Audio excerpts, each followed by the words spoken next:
Good afternoon, everyone, and thank you so much to everyone joining us via Zoom and via Facebook Live. My name is Nicole M. Young Martin, and I serve as the Community Investments Manager for the Women's Fund of Western Massachusetts. Thank you so much for joining us for today's conversation, Wait, What? On Black, Indigenous, women, and gender diverse people of color and mental health. For almost a decade, community investments in the form of grants, capacity building workshops, hosting convenings like these around specific topics, and uplifting women and girls serving organizations around strategic priorities.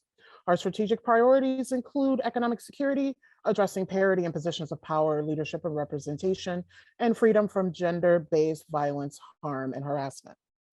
Our Wait What series allows us to further engage members of our community on how these issues directly impact those we serve and to provide resources on how to best address these disparities.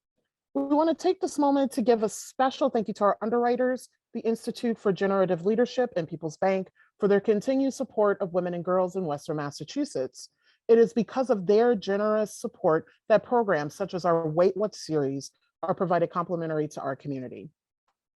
Earlier this summer, in the midst of continuing to settle into our new normal, multiple national conversations about women of color and mental health emerged, thanks to the candidness of famous athletes and celebrities. These issues are not new. They just have a bigger stage, which allows us to engage more openly in these conversations. I know many of us who personally struggle with mental illness and mental health and histories of it within our families. I too am someone openly who has been very vocal about my mental health journey and also those of the women of my family. So I really appreciate us coming together to talk about this topic today. We wanted to have an opportunity to talk about how mental health directly impacts us locally. Stigma, lack of access, being unaware of what is available, and numerous other systemic barriers prevent us and those we love from seeking the services and support we all need to thrive. Today's conversation features local practitioners based here in Western Mass. Whitney Dodds, founder and CEO of Wellness for the Culture, which is based in Springfield, Mass. Isabel Garcia, founder of the educational initiative Estoy Aquí, and Janice Catalina of the Women of Color Health Equity Collective. Please visit our websites to read their bios in their entirety. At the end of the conversation, we will open up to respond to questions from our viewers. If you have any questions, please feel free, if you are joining us via Zoom, to post them in the chat. If you are joining us via Facebook Live, to put them in the comments, and we will monitor them and moderate them accordingly towards the end. We will hold prompting these questions to our panelists for the end of the conversation. We hope that today's event inspires and informs dialogue that needs to be had around this topic, and also to assist those to start conversations in your home, at work, with friends and other loved ones on this topic. So let's go ahead and get started today. First, I would love for each of our panelists to share briefly about their work, their journeys as practitioners and providers, and their personal connection to the work. Thank you so much, Nicole, for your introduction. Again, I'm Whitney Dodds. I am the founder and CEO of Wellness for the Culture. It's a mental health organization in Springfield, Massachusetts, actually located on Main Street, downtown Springfield. It is a private practice, soon to become a clinic, so that I can host interns and unlicensed clinicians and part of a educational program that I'm looking to do to support young clinicians so that we can actually get them over the hump of, being graduates to being licensed. That is something that is my lived experience. That was a very much struggle in the mental health and why we don't necessarily have the best representation currently. So if you know anything about Wellness for the Culture, it is seeing the disparities or needs in our community and trying to step into the gap and fill a void. We also have a cultural association that I'm, again, convening Black and Brown therapists, again, to support each other and to strengthen the work we do in the community so that we can represent the marginalized people and all their mental health needs. Also, I'm a professional, pop banger, a soapbox stander, I will call out anything I need to call out. And I just do it a little bit more politely as I am seasoned. So my journey, how I got here, I was diagnosed with PTSD when I was 20, late onset. So I had some early trauma that didn't even kick my behind until I'm pretty sure it was like midterms in UMass, and then all the stuff kind of hit at once. And I think that a lot of the stuff could have been avoided should I had treatment when the trauma actually was going on. But we didn't know how to look for signs, and we didn't know that, what trauma really was.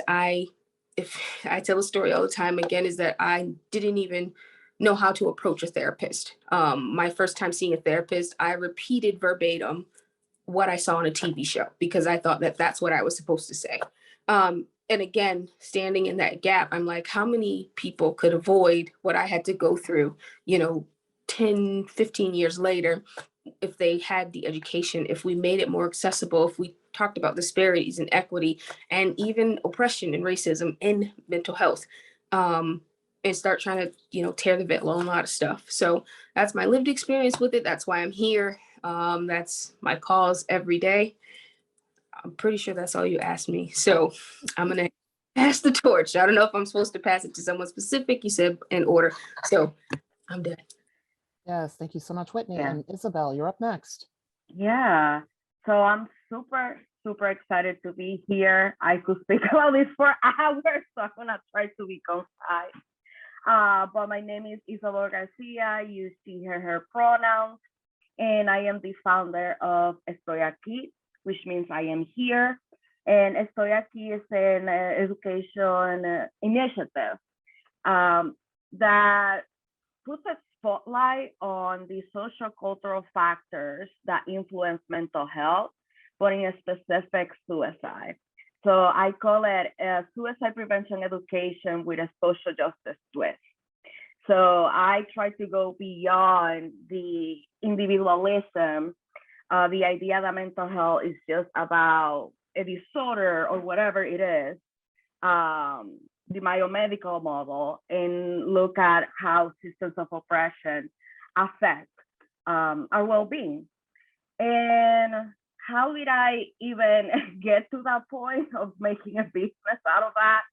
Well, I consider myself a psychiatric survivor, and that means that I went through psychiatric hospitals, residential programs for, I think, 1 or 2 years of my life after I immigrated to the US 13 years ago. So I am from the Dominican Republic. I was born and raised in the Dominican Republic. I moved to the US at 15 years old, and 2 or 3 weeks later, I was already in a psychiatric hospital because I said that I wanted to die, right? But after that, I went through a lot of involuntary hospitalizations. So a lot of the work that I do is about talking about human rights and mental health as well. Yeah, I could keep going forever, but I guess the last thing I will say is I have experienced suicidal thoughts since I was a child, 7, 8 years old. It has been part of my life. So part of this work, of this initiative, is talking about suicide openly to break that Satanism, that is structural. It's more than just individual prejudice, but in a structural prejudice and discrimination that exists against people like me who think about dying on a daily basis. And I can talk more about that later on. Thank you for having me. Thank you so much, Isabel. And next up is Janice. Thank you. I'm Janice Catalina from the Women of Color Health Equity Collective. The collective, we describe ourselves as a grassroots movement building organization. Our focus is on women and girls of color achieving their optimal health and well-being in a holistic manner.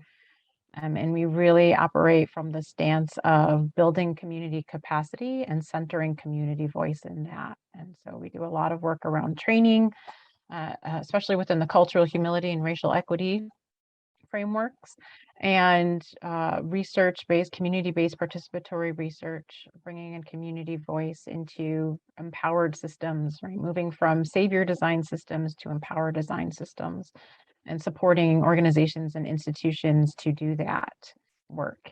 And we do it in multiple ways. We are unique in the way that we are women of color led and volunteer led. So our executive team and our board of directors all identify as BIPOC women. And then we have what we call our allies to the board, and those are individuals that would not identify as BIPOC women. And we have friends of the board as well that are BIPOC women that just, cannot commit at the level of being on the board of directors. But everyone is involved in our supporting of our work, and everyone volunteers to contribute towards the organization continuing to move forward. And so we're very excited about that. I came into this work when the collective was formerly known as Mother Woman, which focused on maternal mental health and perinatal mental health. And it was the former founders that were presenting at a community meeting and talking about postpartum depression. And it was in hearing them and their description of it that a light bulb went off in my head. And I said, oh my gosh, that's what I was going through at the time. I have had 2 children. It was with my first child where I really experienced postpartum, actually perinatal depression. But I have always struggled with depression and anxiety and have a history of trauma in my own life. But I was conditioned to hide it well, right? And to not talk about it. And so it wasn't until I became involved in this organization that I really realized the importance of naming it. I myself went through school and am a licensed independent social worker, and so find it important for me to be within my community, to be talking to other women, BIPOC women, about mental health and normalizing it and offering that space for us to show up and be authentic and sharing about our experience, and really recognizing the systems of oppression that have perpetuated this within us, and really being able to talk about it not as taking blame, but as recognizing that the systems have contributed towards this for us and our experiences. Perfect. Thank you all so much for providing insight into the work that you do and your personal connection to the work. Let's dive in. I have questions regarding personal, family, professional, and the industry. So the first question I have is, as mental health providers, what are some things that you do to take care of yourselves while also preparing yourselves to help others? Here I go. So I am very, very, very big on self-care. And last year and still do, but I came up with a course called Self-Care via Self-Compassion.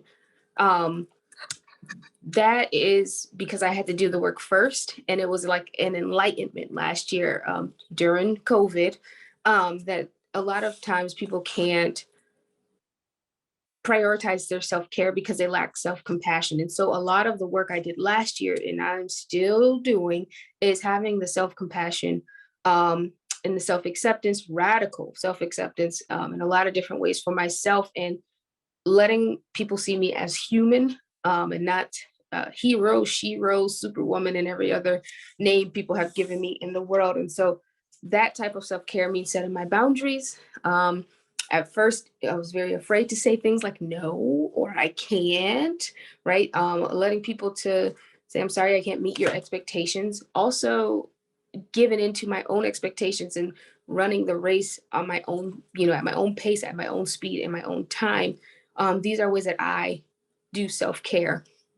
The more popular ways people want to talk about, self-care, which is like the things you do. Again, I'm still pressing for self-care as an emotional way, but I am a fan of changing my hairstyles. You'll never see me with the hairstyle more than for like 2 weeks. It's my thing. I love getting my nails done. I have a day where I take off all other hats except my Whitney hat. And so that mommy hat goes away, the wife hat, the sister, daughter, any other hat but Whitney's hat. And I actually might turn my phone off. And if you tried me, I might block you for a day. Like it's radical. um, and sometimes you have to do that because people won't respect your boundaries until you enforce them. It's your job to do those things. And I think a lot of times people are like, oh, they won't stop calling me. Well, I'll make you stop calling me. It's this will be fine. Again, I didn't know that until I said I am a priority. I was dying out. COVID came and kind of smacked me down and was like, you're doing too much for too many people. And I think I can't serve anyone else. I can't be to anyone else what I'm not able to be for myself. The work that we do is hard. I said, I have my own PTSD that comes with its, dose of whatever else comes with PTSD, my own triggers, my own trauma, my own anxiety and depressive states. And I go through all of the fun stuff that I have to sit across from every day for hours a day. Do you think that I don't get triggered during a session? Absolutely. And I have to do the same work that I do. Do I have a therapist? Absolutely. Will she get a phone call after a very trying session? So I think that is my self-care, is taking my care of myself to the best of my ability so that I can continue showing up fully, unapologetic. That was a big form of self-care. And that's something that I teach to all my clients, mostly Black women, because a lot of them and their emotions and all of their mental health was because we have to take off big pieces of ourselves to fit in a lot of different places. And that begins to like dig at you and you become someone you never even knew you could be. Imagine like that little 5-year-old who was like, I'm free, I could do everything I want. And then as you grew up, life kind of chipped away at you, expectations, society and roles and racism and oppression, all these things chipped at you and at some point you don't even know who you are. And so again, that radical self-care gives you time to find out, spend time with yourself, who you are, and remember that person or become whoever it is that you want to be. And authenticity, and so that's what I do and that's what I teach. And so I feel like I can't pour from an empty cup, and that's what I have to do to continue helping other people. Love that. Thank you, Whitney. I also completely on board with self-compassion and practicing fierce self-compassion, right? That we have to do that and take that time for ourselves, and mindfulness too. Mindfulness is this ability to kind of stop and ask ourselves, what are we feeling right now? What's being stirred up for us? And then self-compassion is then we're asking, what is it that I need? What do I need for myself right now? And so being able to practice that. I'm a big reader and podcast listener and listening to Audible. And so those are my favorite things for spending time. I'm sometimes reading like 3 or 4 different books on the same time between real life books or Audible books. And then my favorite podcast has been Black Girl Therapy. It has been just very educational, but also relieving in the same way to listen to others kind of sharing their own expertise, but also providing tools and thinking about my own life as well. Yeah, so when I talk about care, I kind of divide it between individual and community care. For individual care, I do a lot of daydreaming. I love walking around the house, just thinking about whatever it is. I just let the thoughts run wild. I don't restrict them, let them run wild.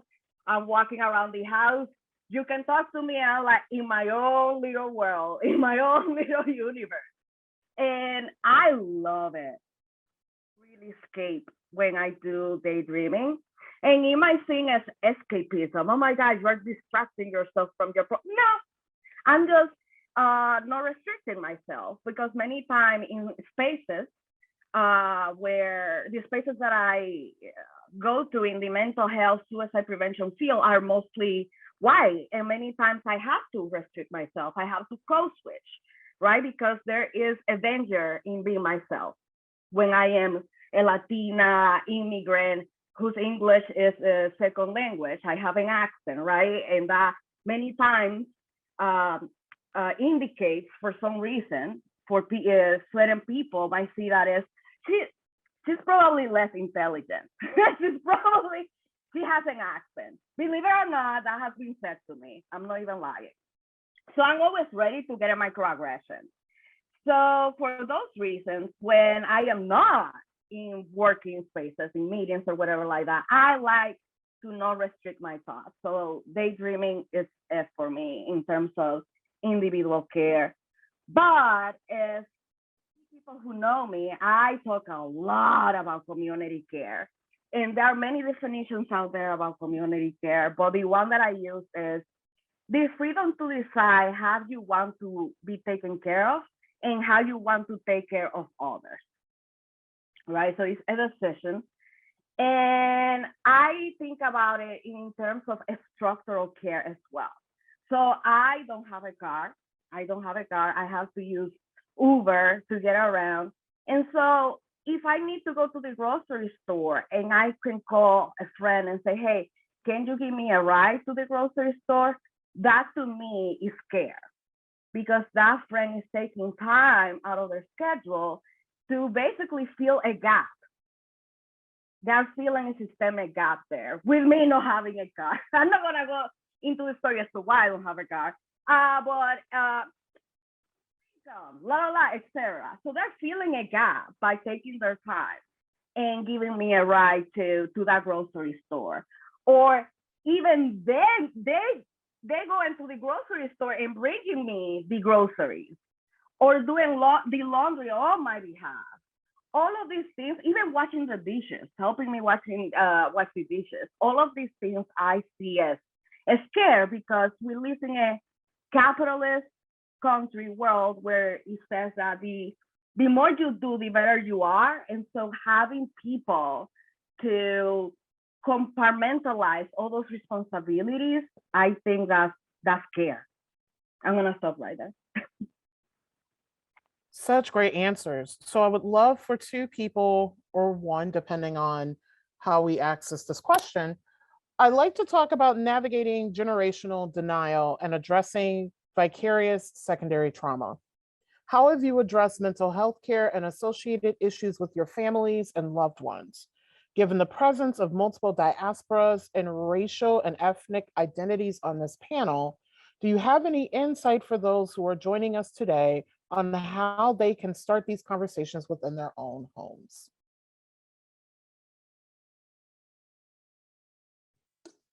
Okay, that was a loaded one. Um, I say it takes resistance. It takes being tired. It takes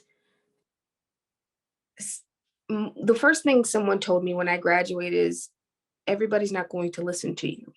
And that's because, when you're a first generation person, educated person, higher educated, degrees after degrees, right? And you come home and you expect everyone to be here with you. And that's not always the same. So sometimes it feels like it's your job to get people to understand where you're at, or this higher level of thinking. And we can talk about that, but I'm not going to go there.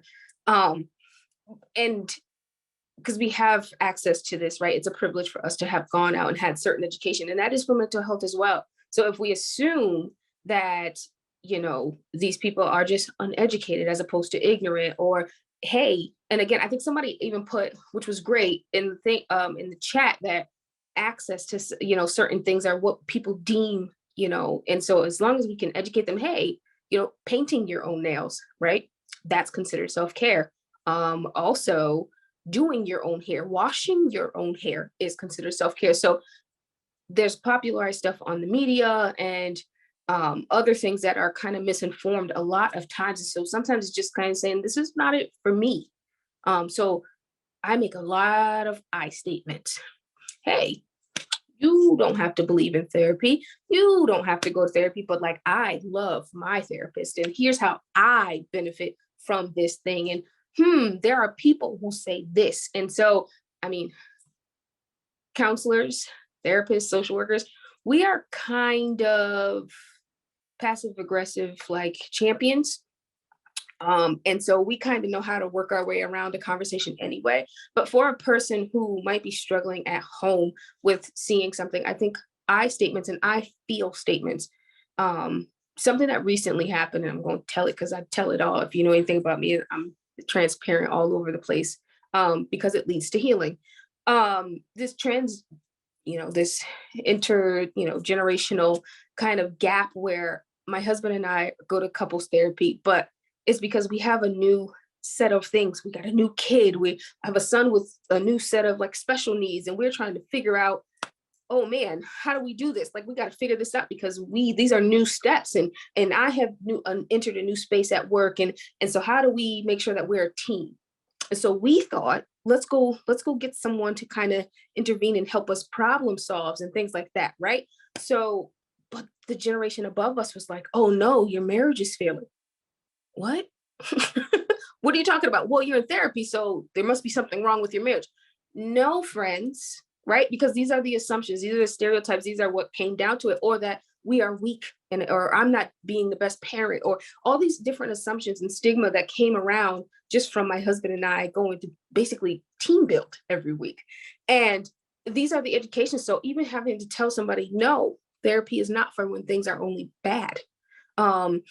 These things hurt me here. I didn't like when you did this last week. And then sometimes everybody's not going to come around. And so that's when you have to say, okay, you have to be okay with people not coming around and understanding you, but you do have the right to enforce a boundary. Enforcing boundaries also help. Mom, you are doing a thing that is harmful to me for my mental health, because mental health wasn't prioritized in her day. It was push back, do it anyway, give everything you got. And so when you set a boundary, you are teaching people also how to love you, how to understand you. So when you change your circumstances and how you speak and how you show up, it then reflects up to other people, and people start to then change. Oh, I see that this thing worked for you. Maybe I'll try it. Maybe I'll talk like that to you. Oh, I used to talk to you this way, but you don't like when I call you that thing. So if I want to speak to you, I guess I shouldn't call you that thing. And so the more we educate ourselves and go through the process, the more people around will follow through. Again, if not, the boundary is you set, then you don't come around me, or you don't say these things around me. So it starts with you, and any way you want to start the conversation. Would one more person like to take the question in terms of how do you address mental health care and needing mental health care with your own families? I can go. So for me, it has been a wild ride. The biggest barriers I see to my family about mental health is religion. That's one, that's huge. Religion, herbalism, and Marianismo. Those are the big three. They always get in the way of any conversation, especially, oh my God, about suicide. Oh my God. Oh, what do you mean? Oh, anyhow, it's always about you don't have enough faith, or you haven't prayed enough, or you should be going to church, or remember, suicide is a sin, whatever. I even went to Limpias when I was a teenager, because my aunt thought that I had the devil inside me because of the suicidal thoughts, that I had a bad spirit inside me. So they would take a Bible and then yell at me. They would speak in tongues and like yell at me. I would even feel like their spit in my face. That's how close they were. And the goal was to get that bad spirit out of me. The thing is, they never asked me if I wanted to do that. And they never explained to me why they were doing it. So, that's the problem. The problem is not the Olympia. The problem is how they introduced that intervention to me. So that is one. And the other one that I talked about is herbalism. Again, herbalism is not a bad thing. So what I'm talking about is when I say I'm anxious, right? And then I say, well, drink this tea, the té de manzanilla. And he's like, sure, but causes for this anxiety that I would like to address. And the team might calm me down, not gonna necessarily solve any of these root causes. But that's hard to understand for my family, apparently. And then with Marianismo, there is this idea, especially in the Latinx community, especially in the Dominican Republic, they are very strict gender roles. So if you identify as a woman, if you're a woman, then you're supposed to follow this idea of purity, this idea of you're supposed to be the caring partner. You're supposed to follow certain rules, the stereotypes, you know, those ideas of what a woman is. And because of the depression, anxiety, and suicidal thoughts I have experienced, those things, you know, get in the way. It gets in the way of me becoming the quote unquote ideal woman. The one who has, I don't have a partner, for instance, and that says, how dare you? And you don't have a partner, you're not thinking about having children? No, I don't want children, I'm sorry. And that's also part of my trauma, right? But they don't, they see that you have a role and you are not getting to that role. So there is a problem, right? And then to finish, I think one of the questions is, so how do we start the conversations? I realized that my family and I, we talk in different languages. And I'm talking about English and Spanish. I'm talking about mental health language. What I would call depression or anxiety, they will call it something else. And so I realized, oh, okay. So actually, we might be talking about the same thing. It's just that I'm labeling it in a certain way. So they might say ataque de nervios to say anxiety, nerve attack. Ataque de nervios is, I guess, it will be translated to attack of nerves or nerves attack, whatever. And I would call that anxiety or panic attack, or they would call it ataque de nervios. Or they will describe depression or anxiety or stress with physical symptoms. I would call it anxiety or depression, but they would say, no, I just have a really bad stomach ache. I have been going through a lot. So I decided, okay, so I am going to speak their language too, but also introduce my language as well and see how we can find a common ground. Such great responses. Now we're going to tackle systems and how they impact our work. So each of you have pursued graduate degrees along the way in your career journeys, each attending prominent programs in your respective fields. Can you talk about the industry and your fields and how they have addressed or have not addressed racial trauma? Has the field and academia kept up with the changing needs of BIPOC communities? I think there's been progress, but we're not where we need to be. And as somebody who's not only, graduated through higher ed and academia, but also is instructing, that it's just now where these conversations are coming into part of the education model, right? And talking about racial trauma and intergenerational trauma. I think also recognizing that a lot of the theories that we base our interventions on and clinical support are based on theories that were created and founded by older white heterosexual cisgender men, right? And that there hasn't been a lot of work done to really look at those theories and think about how they need to change in order to meet the needs of BIPOC folks. And so not to say that they wouldn't be applied, but they need to be reevaluated. And a lot of the research done was based on white people. So not even looking at how things need to translate or change over to serve BIPOC individuals and people in our community. And so that work needs to be done as well. And we need to be thinking about things and how we move more towards this liberation health type of model and recognizing systems, right? And the role that systems play in perpetuating oppression, and then how that impacts our mental health with these false expectations or these expectations that have been set up according to a dominant culture, and how we internalize that and how that impacts our mental health as well. So I think we're starting to have these conversations, but we're not there, and it's not embedded completely, and it depends on what school you go to and their philosophy and where they're located, right? Perfect. Would anyone else like to respond to the question in terms of how your respective fields are addressing and prepared to address racial trauma? Yeah, so I think we had a ball when we were talking about this in the kind of the prep part of this, and I am 100% with Janice. With like, yeah, it's a conversation now, but I think I graduated in even just 2016, and I was the only Black woman, two Black women in my classroom. And all of the research we studied, there was no anything. All of the techniques that we studied and tried to implement, even in our practices and in our in our techniques, our rooms, right? They don't reflect the actual needs of our community, of our marginalized Black and Brown populations, and so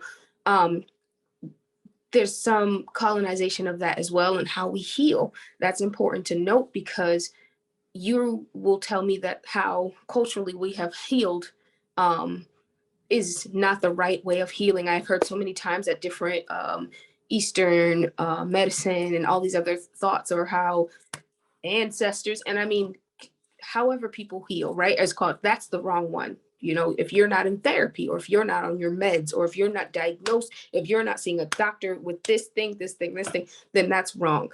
That's not it. But no, I think the both two can marry each other. I think that with both types and some more reflection and representation in the information that we're learning, and who's teaching it, right? If I teach from a marginalized perspective, I think it encompasses all of it, right? When we start from the bottom, it only has the choice, right, to help everyone, instead of helping this select few, and it doesn't get to anyone else. So I forgot where I was going, but the idea is that no, it's just now a conversation, and I really truly think that it's only just a conversation due to last year's events. But I think one thing that does make me happy is, if anybody knows about the ACE study and how that's being utilized with all these different intersectionalities, and if we are talking about these different spaces and how they all affect our mental health and our physical health, and whether you are from this community or whether you've had this type of trauma, and they've taken a very large spectrum of things to kind of help us say, this is how we need to balance this out. And we found out that Black women are like the biggest culprit.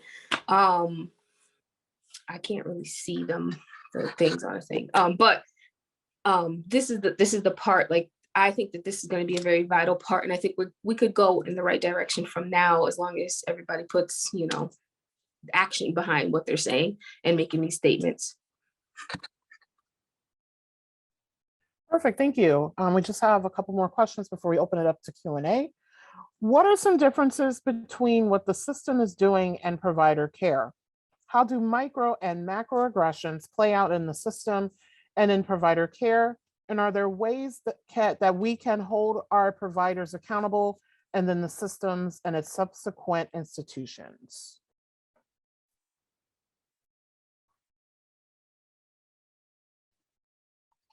Took down a lot of notes on this question. So I think a lot of our systems are savior designed, right? That we have organizations and institutions that have come into communities or have been operating in our communities with this notion that they're here to rescue, they're here to save folks, right? And they're operating from the stance of what they assume communities need. And it's oftentimes those people that are in power that are making those decisions aren't people from the community and don't have the same lived experiences as the folks in our own community, right? So they're designated what it is they think that we need within our community. So it's important that we need to look at, how do we center community voice? How do we bring in community, right? Folks with the lived experience, folks that will be impacted, to really contribute towards that decision making. What does that look like? How do we move from that savior design system to that empowered design system? And I think for providers, right, that we have a lot of providers that are upholding these white supremacy characteristics within these institutions, right? And it's hard to go against and to name this, but that's part of the work, right? That with, I think it's like something like 86% of psychologists are white, right? And so, and it shows similar stats in other mental health professions as well. So how do we change this? And we have to do this systemically. It has to change. And so if clinicians are not doing the work to recognize their own bias, to really reflect on themselves and to work to unlearn that bias, then they're just contributing towards the harm. And that's what's happening to our BIPOC folks when they're going in for services, is that the being re-triggered, they're being reharmed in accessing those services. And so unless somebody is working in an institution and doing that work to unlearn bias and to recognize this and to name that systemic oppression, they're just contributing and they're placing blame on the individual. So when you ask, what is it that you maybe have done to make this person think this way? You're placing blame on the individual. You're micro invalidating, you're contributing towards the system, you're further perpetuating the system. And so we need to think about how we change this and we change this work in that way. And so I think it's beyond training, right? It's about practice, it's about communities of practice. It's more of, like I said, this liberation health model and being able to teach from that stance of cultural humility and racial equity and thinking about that. Perfect, thank you. Isabel, Whitney, do you have anything to contribute to the question? I do. The biggest microaggression or just plain aggression that I have experienced in the mental health system is the coercion that is attached to being suicidal. As Janice was talking about, the savior complex, the idea that, well, you have a degree, you're a therapist or a provider, so you know more than I do about what I need, and you're not gonna ask me what I need. There is a tremendous lack of curiosity within the mental health field when it comes to suicide. I'm talking about suicide specifically. And that is, to me, that's not the provider's fault, that's the system's fault. With the idea of liability and mandated reporting, if you don't call 911 or crisis, if a person saying they're going to die, then your license will be revoked because you can go through a lawsuit. Like, there's a lot of fear and terror attached to just the idea of saying, I want to die, right? So a lot of providers are ready to do the next step, to jump to that step of calling 911 on someone who, for instance, me, I haven't even said to a therapist or provider that I'm going to attempt. Literally the only words I have said in terms of suicide is, I want to die. But just I want to die was enough for me to be involuntarily hospitalized 4 times and be put into solitary confinement, being punished because the phrase, I want to die. So I would love to see more curiosity from providers, meaning, when you say you want to die, what does that mean to you? What does that mean? Because it doesn't necessarily mean death. Suicide is really complex, and it's not always about death as the outcome. It can mean many things.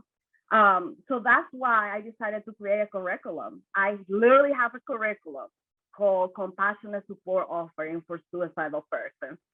And I have delivered it to many therapists and providers about how to care, how to deliver services in a way that is not coercive. So that's just one of my efforts to reduce that micro or aggression in the system. Perfect, thank you so much. And we have a last question for our panelists before we open it up to Q&A. And I did say there were some questions put in the chat here on Zoom. How do you ask of your community and also of yourself to keep yourself accountable when it comes to mental health care and support? Again, I think I can't speak for anybody else, but again, with standing in the gap, is I host a lot of events and I ask a lot of questions and I gather and convene a lot of people.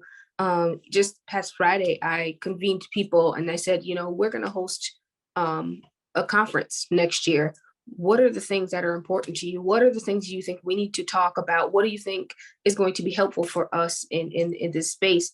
And that's how I keep myself accountable before I start, getting ahead of myself and thinking I, right, am somebody that knows what to do for my community, because I'm one person in my community, and even my lived experience is just that, my lived experience, right? And so I can kind of use that to inform what I think and what I do for people. But at the same time, if anybody knows like Sonia Renee Taylor's idea of the ladder, right? And so even my ladder, I might be a little bit higher than someone else that's on the bottom of the ladder, just because there's somebody way up higher. And so I have the ability to do what oppressors do to certain people at the same time. So just kind of continuously, like Isabel said, asking questions and being curious about a lot of different things. Again, what I know to be true I ain't gonna tell y'all my age, at this age is not the same truth for somebody who might be younger, right? And so just continuously asking what can be done in our community. What is it that you need? What does mental health look like for you? How can I help? What can I do? And to ask those questions. I love when people come and I do a consult with them and they have like their questions ready for me, like, how are you going to help me? Like I'm being interviewed. And I do love that, because if you're going to get help, if you're going to divulge your deep, dark secrets to me, you should be in the driver's seat. So just taking the initiative and making sure that I'm up to date. And sometimes my clients say, no, Whitney, you're not right. I don't think I agree with you. And I go, okay, what do you think? And always reading. I'm going to say that I'm a forever learner. I really don't love the word expert, because when I feel like when someone says that they're an expert, that means they're done. They have achieved all things, and that's it. No one else can infer anything else. So just kind of keeping the humility. I do know that the Women Health Equity does a great cultural humility course, and I think that is a definite way to keep us all on the same level and accountable. So we're going to go ahead and move into the Q&A portion. We did receive a couple of questions in the chat during our discussion.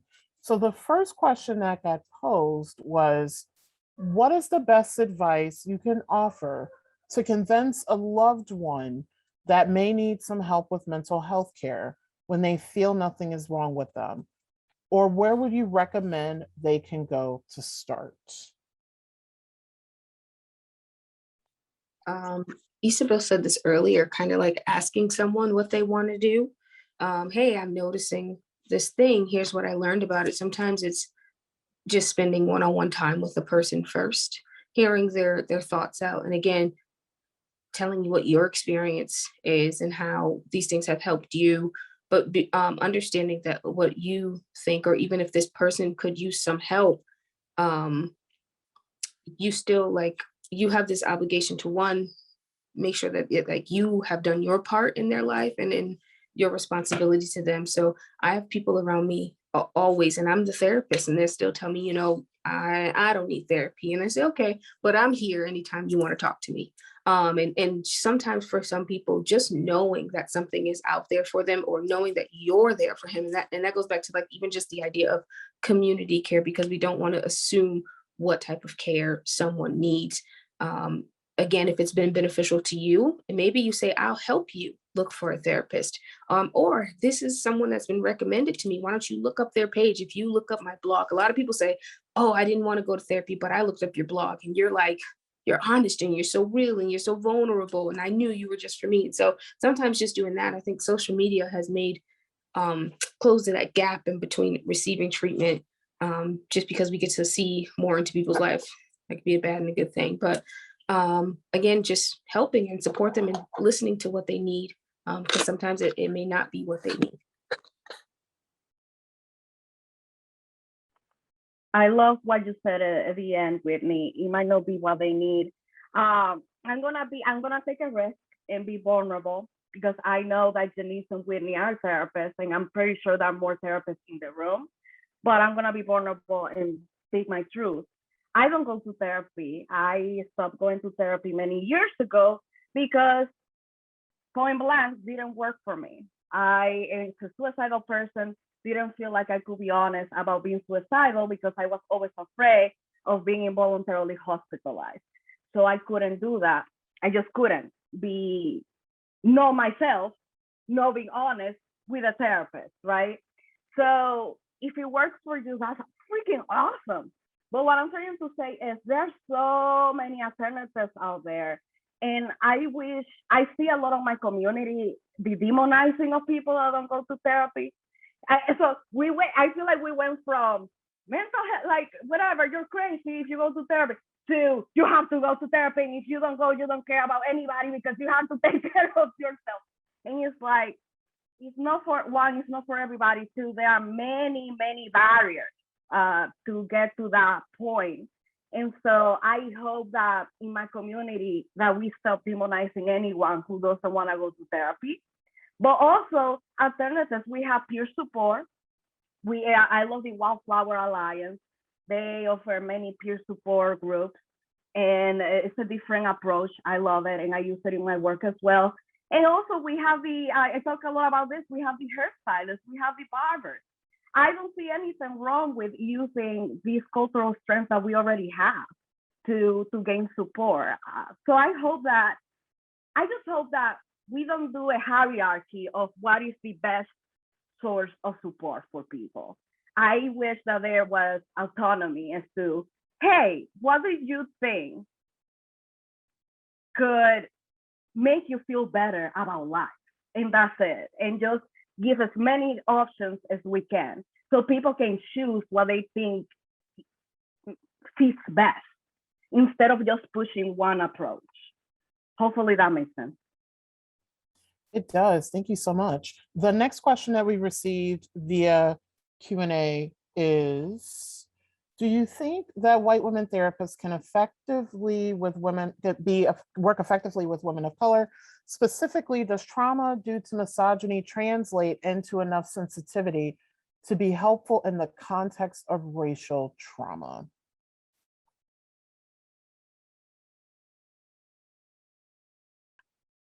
I think it depends, right? I think that there is a lot of work that we need to ask white clinicians to do, and part of that self-reflection, right? And I think also within the institutions that they are in, right, that recognition of their own bias and their own understanding and how much they are able to open up the opportunity to hear from the client and their perspective, and how much work they do and the responsibility that they take to go and learn more, right? And they're not putting that on their client as the responsibility for them to educate them, that they're taking that responsibility to go on their own and do that work to learn. It's a continual process that needs to happen.